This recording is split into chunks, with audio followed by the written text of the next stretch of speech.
going on? I'm Murray. I sing and play guitar. I'm Trevor. I play bass and sing backup vocals. And we're Half a Prisoner.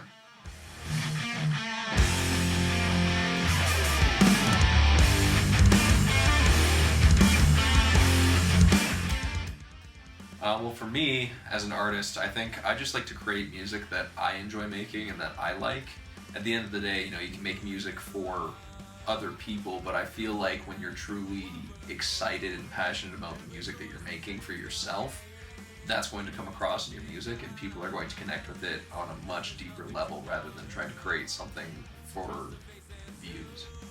I think for me too, it's about the connection and the relationships that I've built within the community. Like over the last year, Murray's become my best friend, and we're just so close now. The band Prisoner is just, we're all so close together. Like there's no secrets. Yeah, absolutely. And it's one of those things where I think that's half of it. Like there's a lot that goes on behind the scenes in being in a band or being a part of the music industry, and playing the music, writing it, and hanging out with your friends is a very small portion of that. So when that does end up happening and being, the whole reason why we're doing all of this, it's really rewarding in the sense when you can come together and create something that didn't previously exist.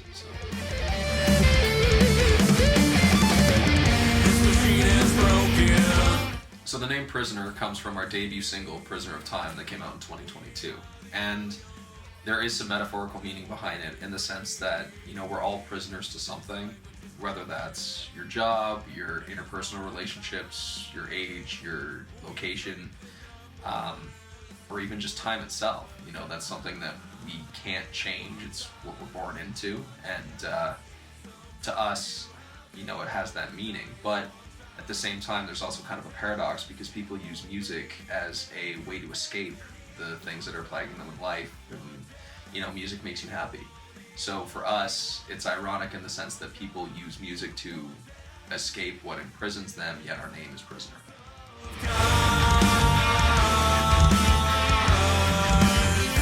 So our new EP, House of Cards, is a 3-song EP that we wrote with a fairly broad musical spectrum. We wanted to kind of showcase our writing capabilities. We put a ballad, a classic thrash song, and a just straight up heavy metal song on it. We wanted it to still sound like Prisoner, but be able to show our diversity as musicians. Absolutely. I feel like they all kind of fit under the scope of what Prisoner is in our sound, yet it also showcases our ability as technical musicians, as songwriters, and everything above. And to be able to put these 3 songs together and showcase it in a transitionary period for us as a band coming off of our first record and moving in on the second record, we felt that these 3 songs would not necessarily fit well on a full length of like 12 or 13 songs, whereas they're very strong on their own as well as kind of together in an EP setting.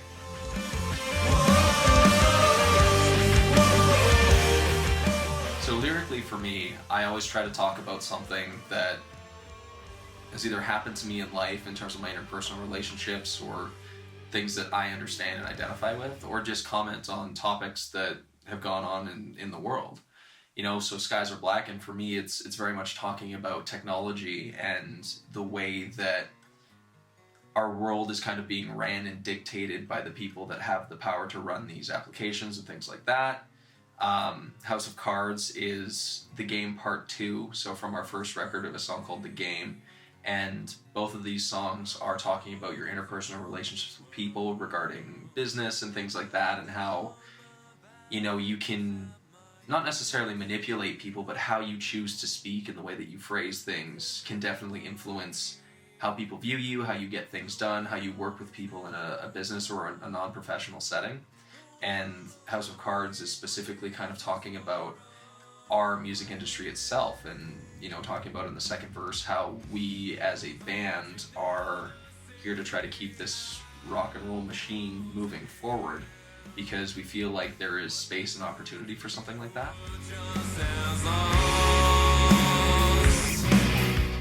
So the artwork for the EP, it features our character Davey, who is the band's mascot, and it's showcased on Trevor's shirt. We'll also put a picture right here.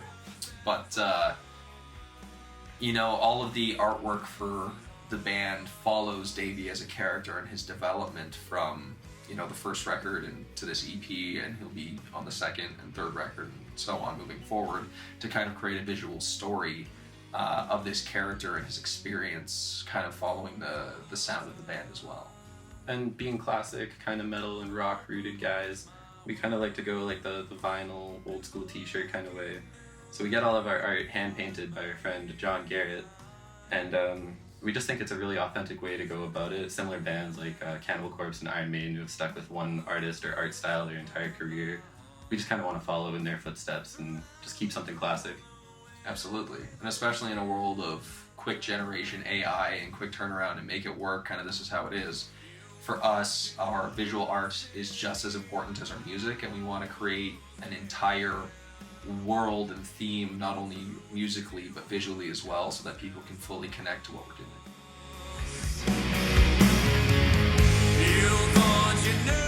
I mean, for us as musicians that play classic rock and heavy metal, I feel like we enjoy music that varies from the late 60s to now. For me, a band that I've been listening to for a long time that's come out with a newer record was Motionless in White's Scoring the End of the World. And I feel like that record was really cool in the sense that they did a lot of stuff visually and theatrically in terms of their music videos, their live shows. A lot of the songs were really strong on that record, and for me it's not necessarily a genre that I listen to specifically all the time, but the evolution of that band has been really cool for me. And I've recently started listening to a lot of Skullfist. They're a Toronto-based kind of speed metal band from Canada, and I really enjoy a lot of their structures and a lot of the highs vocally and things like that, and they're a large influence on me right now. And for me, being in a band with a bunch of prog guys, not Murray obviously, but the other two fellows in our band, I've started to listen to a lot of newer music that I haven't really dove into before, such as bands like, Unprocessed, Architects, Animals as Leaders, stuff like that. So it's just opening up like an entire new world of rhythm and music that I haven't heard before. Absolutely. Jeremy has totally got me hooked on intervals right now, and we are getting really nerdy about guitar, which is awesome. Yeah.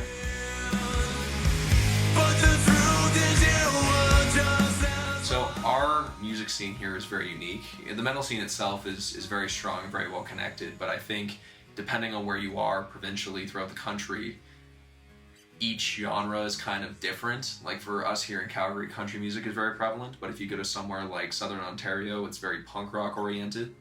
And the cool thing about our band is that because I founded the band originally in London, Ontario, I built and formed a ton of connections that are still maintained almost half a decade later in Eastern Canada, where we were writing music, playing shows, and building the community there.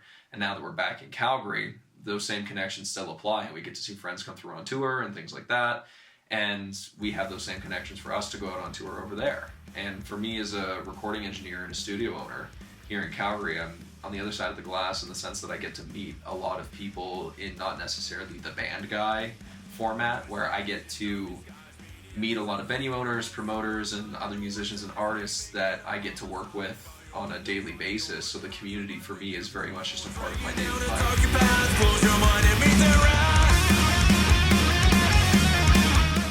So coming out later this month on August 21st, we have our 3-song EP, House of Cards, followed by a music video for our single, Skies Are Blackened. And if you didn't already know, which you don't because we're telling you right now, we just finished recording 2 more songs in the studio, which will be released later this year. And then we're going back into the studio this winter to write and record our second full-length record that will be out sometime next year. And after that, we just plan to play as many shows as we can and potentially tour, but no promises.